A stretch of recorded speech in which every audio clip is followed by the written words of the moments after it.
اب ظاہر ہے یہ اتفاق نہیں ہے، کیونکہ ظاہر ہے اللہ کے یہاں اتفاق تو کوئی نہیں ہوتا. اب لکھا یہی جائے گا اتفاق ہے کہ کشتی جو ہے وہ پھنس گئی طوفان میں، گرداب میں، بھنور میں پھنس گئی. اتفاق نہیں تھا، اللہ نے وہ کشتی، اور ہر کشتی کو اللہ ہی بھنور میں پھنساتا ہے نا. یعنی ہر چیز یا نکالتا بھی وہی ہے اور پھنساتا بھی وہی ہے. تو وہ بھنور میں پھنس گئی، ایسی گرداب میں پھنسی نا کہ بس غرق ہو جائے. اور اب قانون وہاں پر جس کو کہتے ہیں کہ کلچر، جس کو کلچرل تھنگز ہوتی ہیں، اب یہ ان کا عقیدہ تھا کہ وہی کشتی پھنستی ہے اور ڈوبتی ہے جس میں کوئی غلام اپنے آقا سے بھاگا ہوا ہو. اب آپ دیکھیں کہ وہ ہے ویسے کتنے حقیقت پر مبنی نا، کہ یعنی وہ حقیقت کیا ہے کہ غلام آقا سے نہیں بھاگ سکتا. اگر غلام آقا سے بھاگ جائے نا تو کشتیاں غرق ہو جاتی ہیں. اور آج دیکھ لیں یہ پوری دنیا میں نا اللہ کے بندے اللہ سے بھاگے ہوئے، کہاں کہاں وہ کس کس جگہ پہ جا کے کشتیاں غرق ہو رہی ہیں. یا کشتی اب اس کو آپ نہ کہیں تو کیا کہیں کہ آپ دوزے ہیں، اور وہ دنیا کی یعنی بہترین ٹیکنالوجی کے ساتھ تیار کی جاتی ہیں، لیکن جہاں ان کو اپنے انجام پر پہنچنا ہے نا، کیونکہ وہ اللہ کے بندے نا اللہ سے بھاگے ہوئے، انہوں نے اللہ سے راہ فرار اختیار کی ہے. تو سفینے وہی ڈوبتے ہیں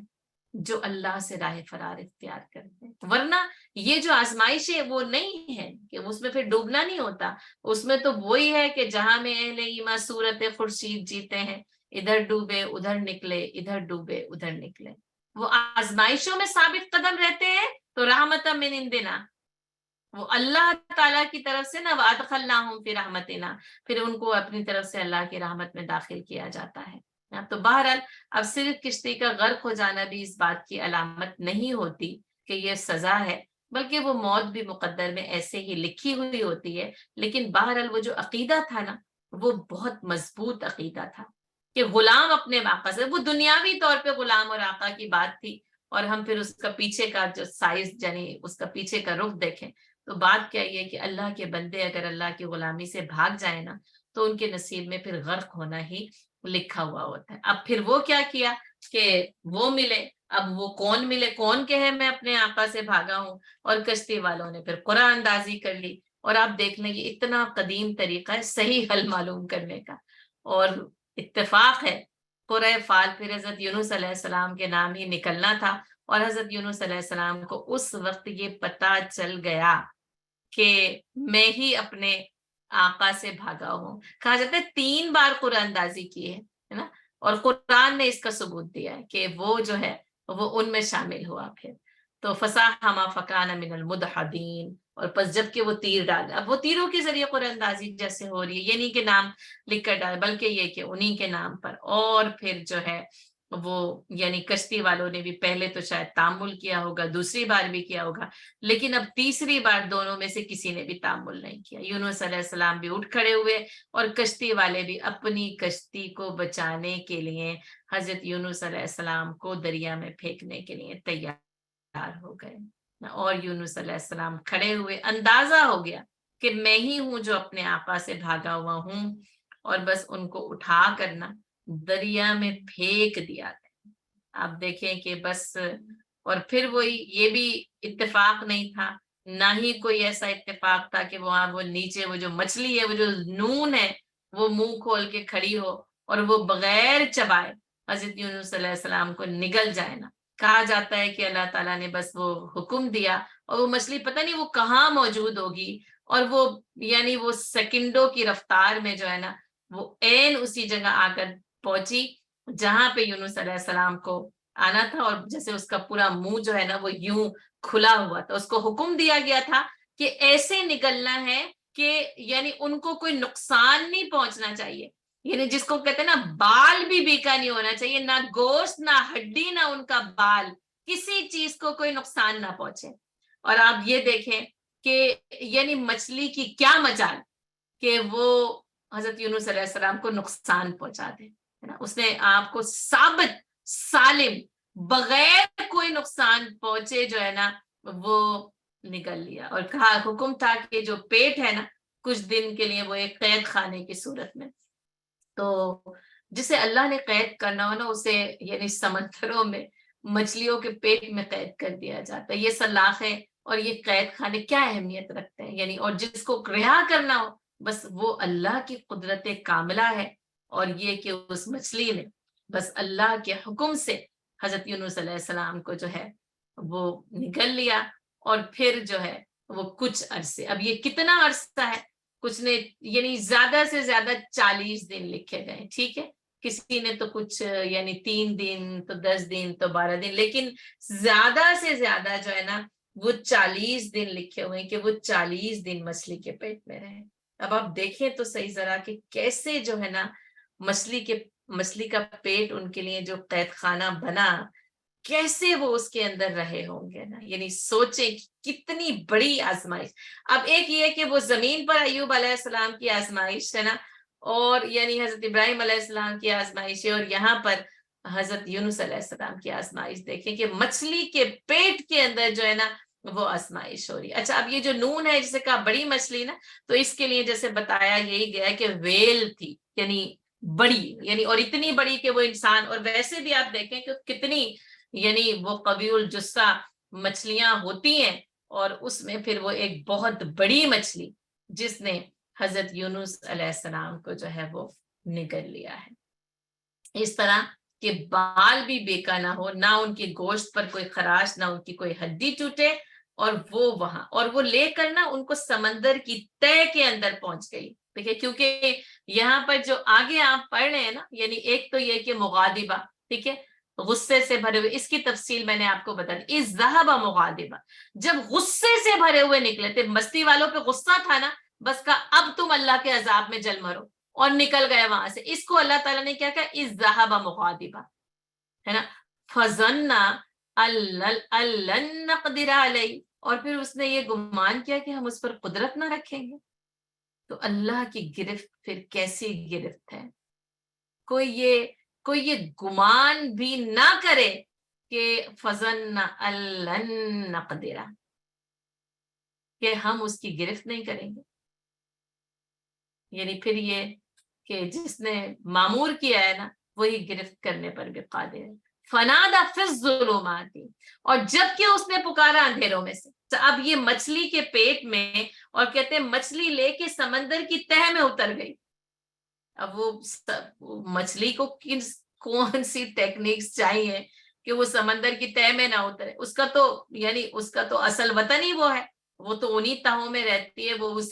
وہ پریشر کو برداشت کرتی ہے، اس کے اوپر اللہ تعالیٰ نے وہ طاقت، قوت اور صلاحیت اس کو دی ہے، تو وہ سمندر کی تہہ میں لے کر جو ہے نا وہ اتر گئی۔ جو ظلمات ہے نا، اس کو پھر جو ہے نا یعنی کہ علماء کرام نے یہ کہا کہ ایک تو یعنی سمندر کا ایک عام اندھیرا، روشنی نہیں سفر کر سکتی نا، پھر آپ دیکھیں کہ پھر وہ جو مثال آتی ہے کہ موج من فوق ہی موج، پھر موج کے اوپر ایک موج، اور پھر اس کی تہوں کے اندر تو یعنی کہ سوال ہی پیدا نہیں ہوتا کہ وہاں پر کسی طرح کی کوئی یعنی روشنی پہنچے، تو پھر ظلمات، پھر اس کے اندر کیا ہے کہ وہ مچھلی کے پیٹ کے اندر اندھیرا ہے۔ اچھا، رات کا اندھیرا، سمندر کی تہہ کا اندھیرا، مچھلی کے پیٹ کا اندھیرا، یہ سارے کے سارے اندھیرے نا یعنی جمع ہو گئے ہیں، اس لیے فی الظلمات جمع کا صیغہ استعمال کیا، ایک نہیں تھا، ہے نا، دو بھی نہیں تھے، ورنہ تثنیہ کا صیغہ ہوتا، 3 یا 3 سے زیادہ تھے، تو اس میں پھر 3 کو یوں ہی گن لیں کہ یعنی ایک جو ہے نا رات کا اندھیرا، سمندر، اور پھر سمندر کی تہہ کو یاد کریں، اور مچھلی کے پیٹ کا اندھیرا، تینوں اندھیرے یعنی جمع ہو گئے۔ ایک اور بڑا لطیف نقطہ ہے اس کے اندر، اور مجھے بہت سال پہلے کسی نے یہ بات کی، تو میں نے کچھ یعنی پھر وہی کہ میں نے کسی کو 1-2 بار کہی بھی، پھر میں یہ سوچتی تھی کہ مجھے یعنی کہ اس کی سند حاصل ہو تو میں آگے سے کہوں، تو اس وقت بھی جب کہ میں طریق القرآن میں بھی اس کو پڑھا رہی تھی سورۃ الانبیاء کو، تو لیکن ظاہر ہے کہ موقع جو ہے وہ اس کا فلو مختلف ہوتا ہے، کلاس کا مختلف ہوتا ہے، تو یعنی ابن کثیر نے یہ لکھا ہے کہ آپ جب اس تہہ کے میں پہنچے نا، مچھلی جب لے کے پہنچی، تو آپ نے سمندر کی تہہ میں جو کنکر اور پتھر تھے ان کی تسبیح سنی، ہے نا، اور یا ایک روایت یہ کہ جب آپ وہاں پہنچے تو وہ تسبیح کر رہے تھے،